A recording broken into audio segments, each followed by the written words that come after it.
Olá pessoal, nesse vídeo eu vou falar sobre os meus comentários sobre um vídeo do pastor Rodolfo César Gomes, uma entrevista ao programa Vejam Só, sobre o relato bíblico e a evolução, e embaixo tem um link desse programa, né? Então, basicamente, o pastor ele vai defender o design inteligência, e dizendo que design inteligência é ciência. Na verdade, design inteligência não é ciência, né? O Marcos Eberlin, ele desde 2014 é presidente da Sociedade Brasileira do Design Inteligente.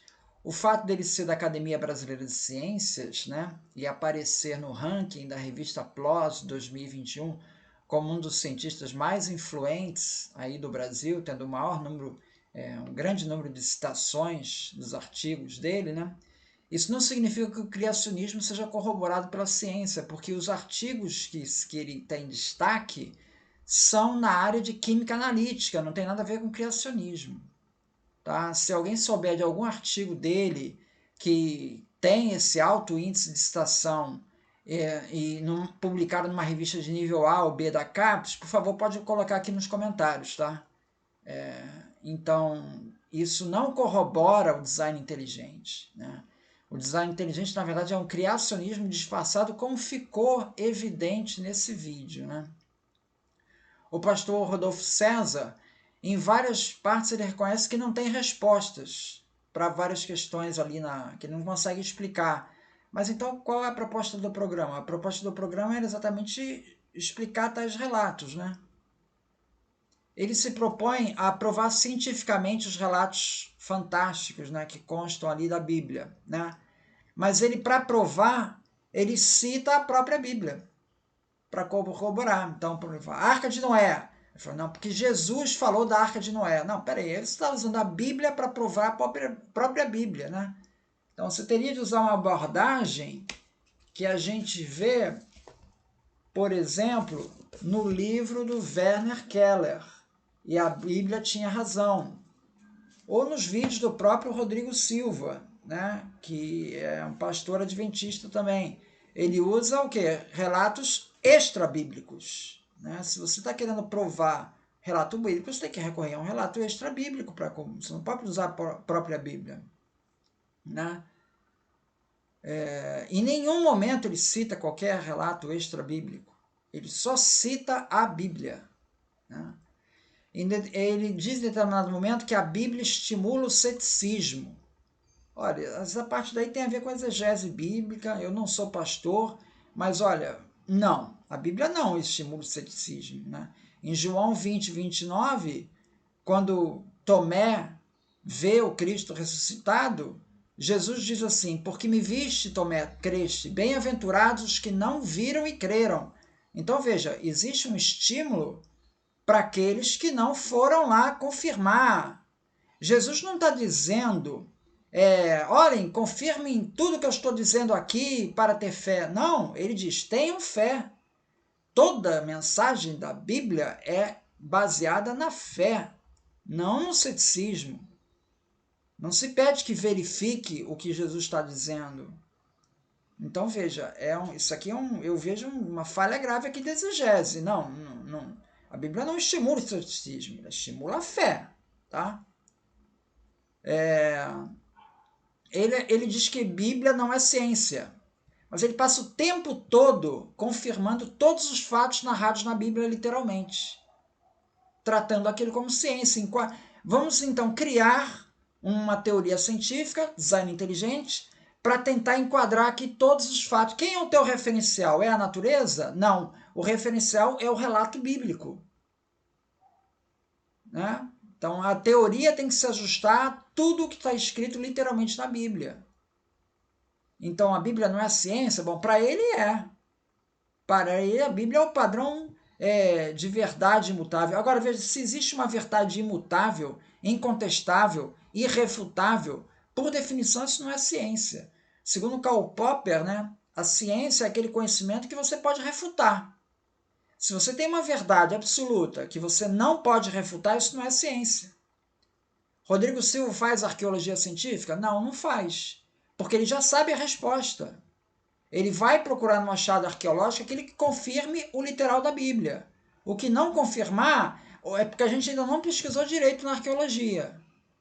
Então, isso não é ciência. Você já parte de uma premissa. Isso não é ciência. Segundo Karl Popper. Não é, não. Aí tem uma comparação que eu te falar. Quando você tem no sinal vermelho, você crê no sinal e para. Então, por que não crer na Bíblia? Cara, esse raciocínio, cara, pelo amor de Deus, cara.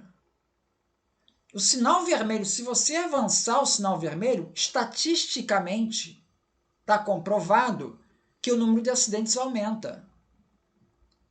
2. Se você avançar o sinal vermelho, vai ter uma consequência imediata para você, que é uma multa. Então, veja, não é uma questão de fé. Eu estou trazendo aí 2 elementos aí bastante empíricos, né? Do que acontece se você avançar o sinal vermelho. Então, é uma comparação totalmente sem sentido. Dilúvio. Ele fala de 250 civilizações que falam de dilúvio. Que 250? Quer dizer que então todo mundo que teve dilúvio é uma prova de que o dilúvio existiu. Então teve uma chuva muito grande lá em Teresópolis. Opa, está provado o dilúvio. É assim? Quer dizer, toda enchente que teve entra nesse cômputo? Independente de data? O Gênesis, ele está assumindo literalmente. Literalmente, o Gênesis ele traz toda a genealogia de Adão até Jesus. Toda a genealogia, inclusive diz quantos anos viveu cada um. Você montando a genealogia toda, você consegue dizer quando foi criado o universo. Não é a Terra, é o universo. Tá? O bispo James Ussher, lá no século XVII, ele fez essa conta. Outros também fizeram. Deu em torno aí de 4.000 a.C. O universo foi criado em 4.000 a.C. Ele está defendendo isso. Está defendendo que o universo foi criado em 4.000 a.C.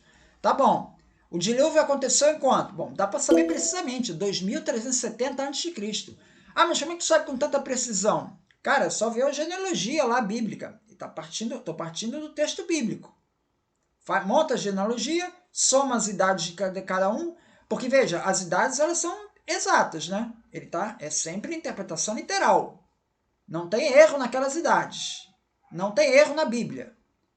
Então se diz que viveu 954 anos, viveu 954 anos. Vamos somar lá. Somou. Deu 2.370 a.C. Tá? Que dá 1.656 anos após a criação. Tá? 2.370, mais ou menos. Isso aí. Bom, a gente tem um relato da Suméria, bastante antigo, né? Do Gilgamesh, na Mesopotâmia. Tá? E o Gilgamesh foi o 5º rei da primeira dinastia de Uruk. E ele teria reinado por volta de 2650 a.C. Tá? 2650. Então ele é antes do dilúvio bíblico. Pelo menos 300 anos antes.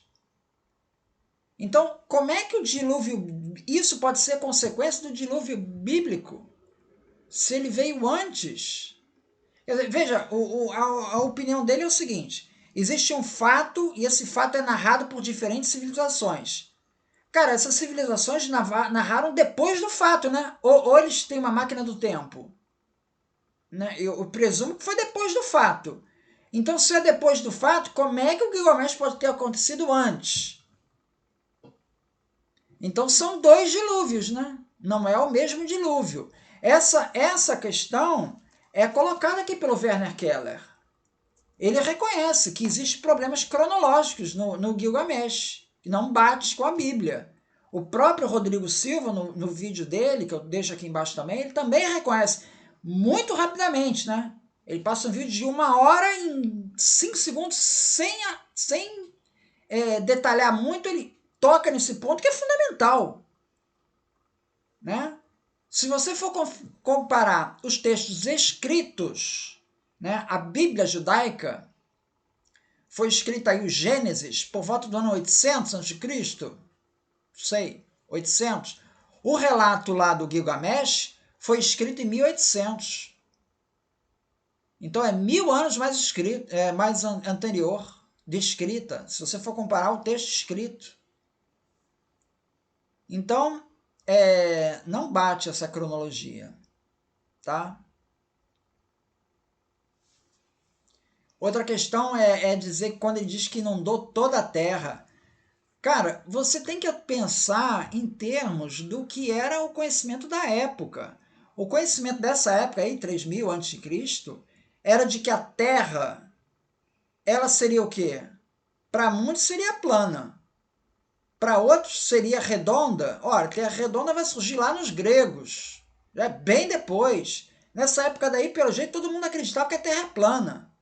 O Gênesis fala dos 4 cantos da terra. 4 cantos. 4 cantos não é esfera. 4 cantos é retângulo, aí é um plano. Então, nessa visão, tem esse livro aqui do Ronald Numbers, que ele fala aqui da questão da terra plana, né? E ele fala que na época medieval, bem depois disso, né, medieval, já se assumia que a Terra era uma esfera. Agora veja, ele trabalhava com a ideia de um ecúmeno. O ecúmeno seria só a casca de cima da Terra. Então, mesmo aqui no período medieval, se trabalhava com a ideia de uma Terra redonda que não girava. Ela não tinha rotação. Ela ficava parada. E você tinha na parte de cima a Terra, que era praticamente plana. Tinha América? Não, não tinha América. Tinha Austrália? Não, nem sabia que era Austrália. Como é que o relato do dilúvio podia prever? Não, vai inundar inclusive a Austrália. As pessoas iam falar assim, mas peraí, Austrália? América? Como assim? Quando ele fala que inundou tudo, é tudo que era conhecido da época. Então seria só aquela parte, né? Não é um dilúvio que invadiu o planeta inteiro.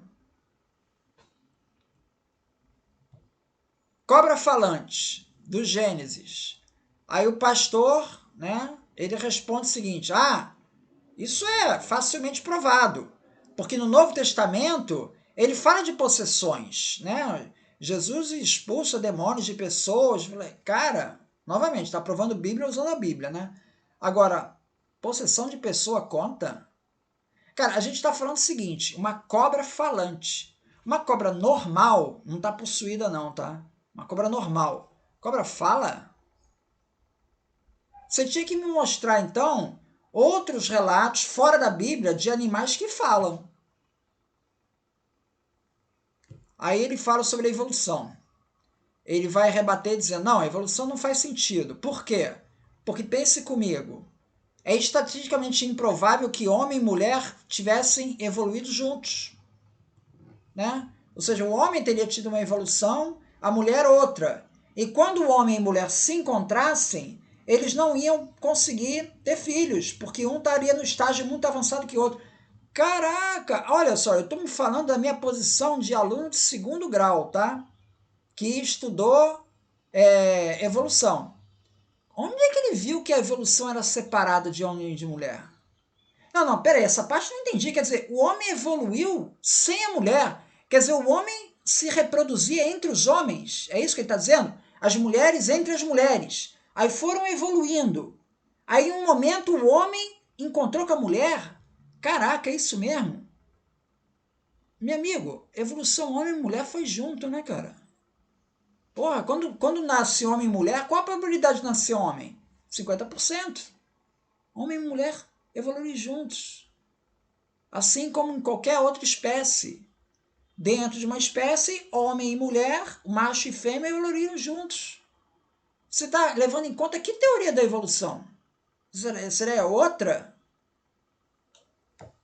Aí, em determinado momento, ele discute a origem do mal. Cara, pura teologia. O que isso tem a ver com o programa? Não entendi. Josué pediu para parar o sol. Josué 10:13. Né? Tá na guerra. Josué não vai ganhar a guerra. Ele faz uma oração pedindo para Deus para parar o sol. E o sol para durante um dia. Fica lá paradinho durante um dia. Tá? Bom, usando o argumento dele, do pastor. Quer dizer, onde é que você tem? Porque na Bíblia Ele diz que tem 250 civilizações, que ele não diz qual é, não fala nenhuma qual é. Mas ele fala que tem 250 civilizações que falam de dilúvios. Aqui tem algum relato desse tipo aí? Sol parar? Não, porque todo mundo ia ver, né? Você imagina, o Sol fica paradinho lá durante um dia. Ninguém falou sobre isso? Por acaso ele está propondo um modelo geocêntrico? Né? Quer dizer, a Terra fica parada no centro, é isso? Porque se ele está dizendo que o Sol parou, então é porque o Sol está se movendo. É aquela discussão do Galileu, né? Então o Sol está se movendo, né? Então o Sol está se movendo, então a Terra está parada. É isso? Então, voltamos para o modelo geocêntrico? Olha, até o Rodrigo Silva, no vídeo dele, pode assistir aqui, ele diz que essa passagem não é literal. Não teve Sol parando. Então, ó, tem que se decidir aí, porque ele é adventista. O Rodrigo Silva também é adventista. Tem que chegar a um acordo aí, se parou, se não parou. Jonas engolido por peixe prenuncia a ressurreição. Tá, só tem um porém aí. A ressurreição não faz parte da doutrina dos judeus pós-exílio. Não consta. A exceção aí são os essênios aí, que falavam de ressurreição. Mas o judaísmo rabínico não falava de ressurreição. Então, como é que Jonas pode ter previsto ressurreição? Não bate com a história do judaísmo. Tá? Sodoma e Gomorra. A mulher de Ló virou uma estátua de sal. Aí ele fala assim, não, isso é perfeitamente provado. Por quê? Porque naquela região tinha muito sal. Cara, peraí, cara. Então vamos lá, em Areia Branca, no Rio Grande do Norte. Tem sal pra caramba lá, cara. O maior produtor de sal do Brasil. Você já viu algum relato de gente virar sal ali? Não. A região tem muito sal. E daí? Aí a pessoa vai virar sal? Então, ou seja, conclusão final. Muito pouco argumento e praticamente pura teologia. A argumentação toda baseada na própria Bíblia e ponto. É isso. Não tem muito. Ou seja, é um diálogo para crentes. É um diálogo entre eles. Não é um diálogo que vai satisfazer qualquer pessoa que não comungue das crenças religiosas dele. Então, é isso. Muito obrigado.